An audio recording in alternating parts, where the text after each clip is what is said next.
Hey trappers, Dale Billingsley here, Billingsley Brand Lures. Guys, what I got for you today is a little more on snares and snaring. I think snares get kind of a bad rap sometimes, and I think they get a lot of bad publicity. And I think that comes from a lot from guys just not knowing, maybe, or maybe they're scared of the unknown a little bit about snares. Yes, there is a little bit of a difference between a snare and a cable restraint, but what we're talking about today is a snare, not a cable restraint. And all the difference is in the lock.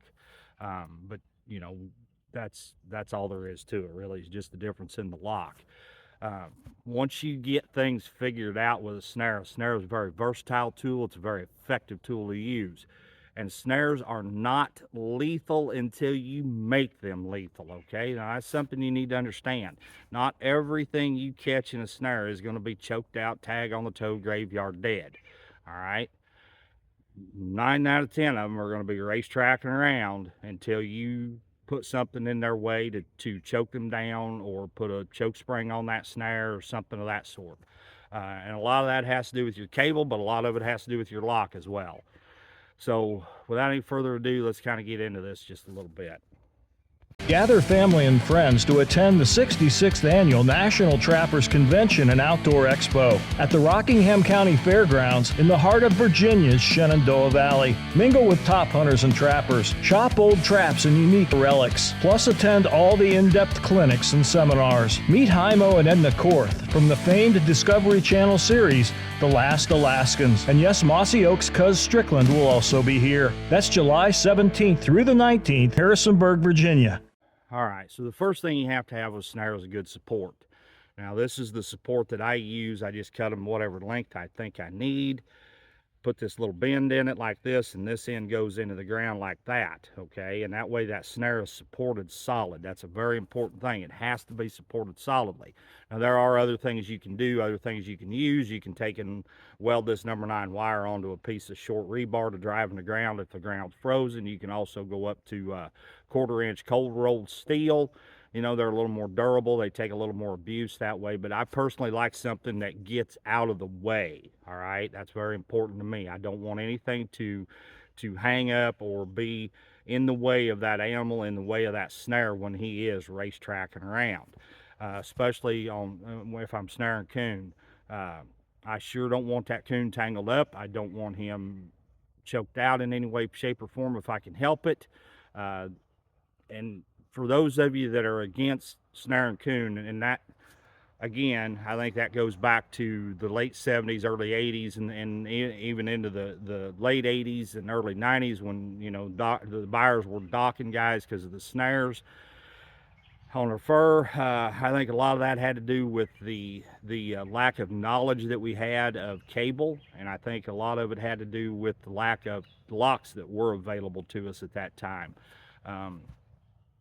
You believe it or not, the heavier the cable you use, the more of a mark you'll leave on that fur, and the more you'll burn that animal up. Drop down a size, drop down 2 sizes, and the mark is virtually, I'll get it spit out in a minute.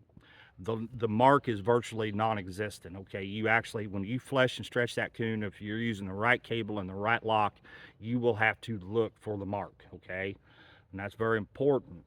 Same way with beaver. It's, you know, you'll have to look to find the mark. It's not quite as crucial on beaver, especially now with the hatter market the way it is, or the way it was anyway. Wasn't quite such a big deal. But on a coon, yeah, it's kind of a big deal. So you want to get as minimal fur damage as you possibly can.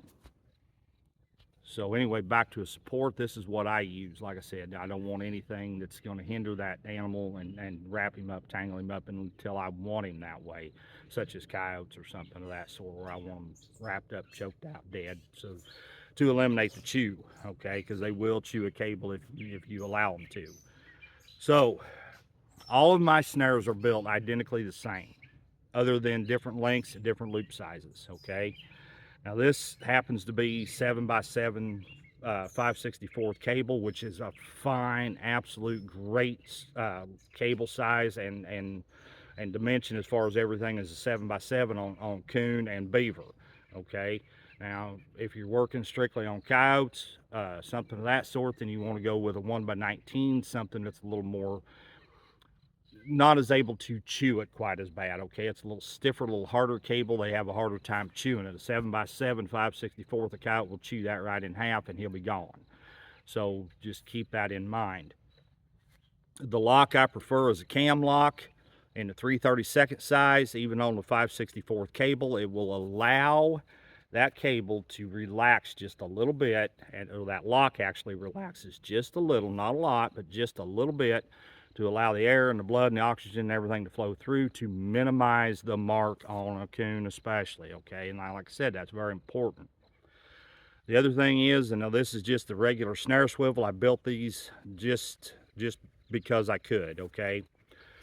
I don't necessarily, I mean, these will work fine, don't get me wrong, but there's a lot hanging up there in that animal's face. That's why I switched over years ago to that 600-pound test Roscoe crane swivel. And you guys have heard me talk about that before. If you've watched any of my videos, you know that's what I prefer, because it's low profile. It's not this big bulky thing hanging up there right in that animal's face. But it's very important that you get the Roscoe crane swivel and get them in a 600 to an 800-pound test somewhere in there, and you'll very few problems, if any, at all. In fact, I know of one that I've had blown apart, and it wasn't on my snare. It was one that I built for somebody back when I used to build a few for guys, and when we got to inspecting it later during the manufacturing, there was a crack in the barrel that allowed it to blow apart. My raccoon snares, it takes roughly 2 feet, actually it's about 27 inches, to make about a 6.5-inch loop, okay? And that's what I prefer on my coon. 6.5-inch loop on about a 2.5-foot tail. The tail of my snares is all 3/32 7x7. It's a little more relaxing, a little more limp, a little more forgiving, doesn't kink quite as bad. Animals don't chew this into quite so bad.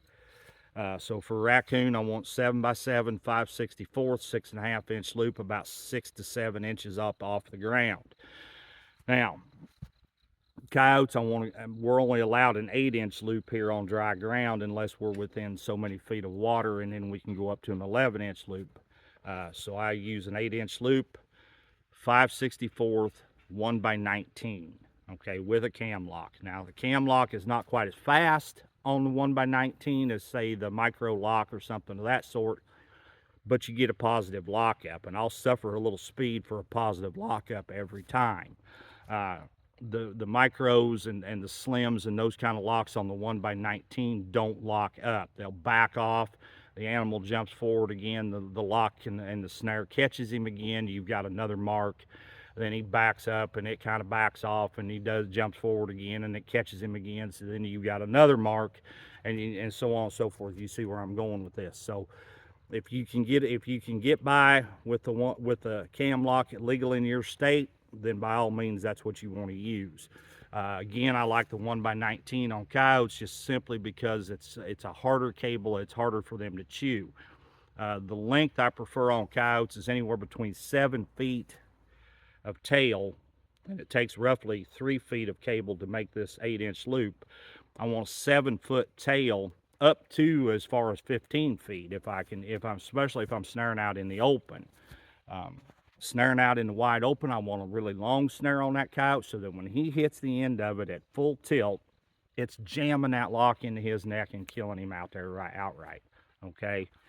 Now, there's a lot of controversy right now, especially in some other states, about snares and dogs. All right, guys, I will put my dog in a snare every time, okay, as long as he's not tangled up in the fence or tangled up in brush, something of that sort, because he's just tied up. All right, there's absolutely nothing there that's going to kill that dog until you make it that way, and that's by tangling him up in something. But if you'll pull these back off of the fence to where when they're fully extended they can't touch a fence, and keep them out of the brush as much as you can, 9 times out of 10 that dog is going to be just sitting there waiting on you. He'll be tied up and he'll be just fine. So that's something you want to keep in mind as your non-targets. And once you guys start, if you start running a trap line dog and you're running snares, you're gonna get a real eye-opening experience, especially when you start snaring your dog. My old dog Midget, she could pick up 3/32 cable on flat dead level ground. it would stand out to her. She'd just go right around them. So you know, if she could do it, a coyote could too. Now, then it got to the point where she could, after I snared her enough with 3/32, I got to where I was catching her with 5/64 on those trails, and she got to where she could pick up 5/64 on dead level ground. Now, on a go down or a go up, the loop would blend into the background enough that she couldn't see it, and I'd catch her every time. But it gets really interesting when you start snaring your dog. You will learn a ton by snaring them. So, all right, guys, I know this was kind of a fast little video. There wasn't really a whole lot to it, but I hope it helps somebody. I hope it clears some things up for you. You know, always ask questions in the comments below, and if there's something you want to see that you want to see a video on, by all means, please just leave me a comment, and I'll try my best to get to it. So, we're going to go ahead and end this one here. I appreciate y'all tuning in to watching. If you would, please just hit that thumbs up for me. That's all I'm asking. Once again, this is Dale Billingsley with another one. Signing out.